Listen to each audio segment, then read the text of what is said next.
Okay mga boss, so natapos na natin yung isa sa dalawang unit na pinakita ko sa inyo kahapon. Yung Honda CR-V na olive green at itong Toyota Corolla Altis na 1.6V. So una natin nilinis tong Altis. So papasilip ko sa inyo ng konti ngayon kung ano itsura ng unit natin na to. So black ang kulay niya. So unat na unat din ang body nito mga boss. Yan, so wala naman masyadong issue to. Minimal scratches, pero very minimal lang. So normal lang naman yan, syempre second hand tayo.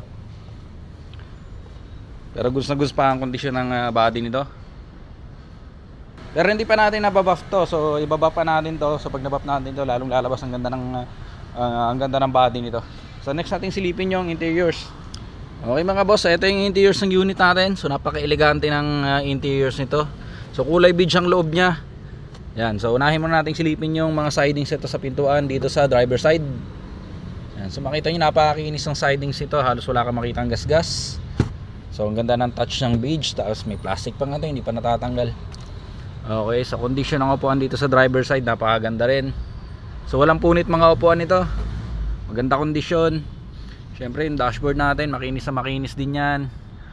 May touch din ng beige, so kaya ang ganda niya tingnan. So next side, dito tayo sa likod. Sidings goods na goods din yan mga boss, halos wala ka rin makitang gasgas dyan, napakalinis. Syempre ganon din yung mga upuan dito sa likod nyan. Napaka-elegante tingnan.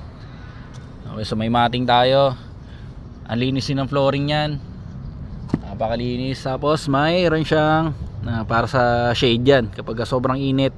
Kasi walang tinto pero pwede mo siyang tanggalin, so nakahook lang yan. So kapag tinanggal mo siya, kusya sang papasok do sa ilalim. So kayo na bahala kung gusto nyo ilagay o hindi. Okay, so dito tayo sa kabila. Sa likod pala muna. Okay, so may ano to, ayan, makapal pang ano ba tawag dito, spare tire. So ganda pa ng wala rin tama yung mugs, so medyo malikabok lang. Dito tayo sa kabilang side. So ganoon din dito sa kabilang side, sa likod halos wala ka rin makitang gasgas dyan. So kita mo naman yung kondisyon ng upuan, napakaganda. Okay, passenger. So ganun din. So same lang. So halos sa mga sidings nito, pati yung loob, napakaganda ng kondisyon. Kita mo yung touch ng beige, napakaganda, bumagay sa dashboard natin. Kondisyon ng upuan dito, ganun din. Okay, so ano ba iba pang features ng unit natin na to? So syempre power side mirror na to. So ayan, so nandito yung controls nya,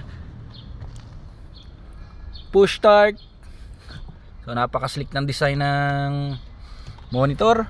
Tapos may ano na to mga boss, mayroon na tong built-in na reverse cam.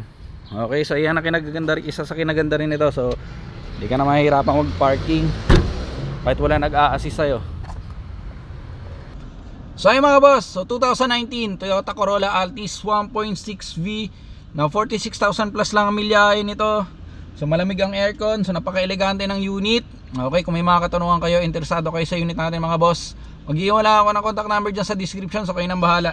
So may nauna na rin akong video na i-post sa unit natin na to. So ilalagay ko na lang din dyan yung link kung gusto nyo panoorin para makita nyo.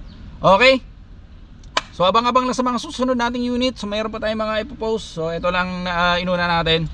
Okay, good day. See you.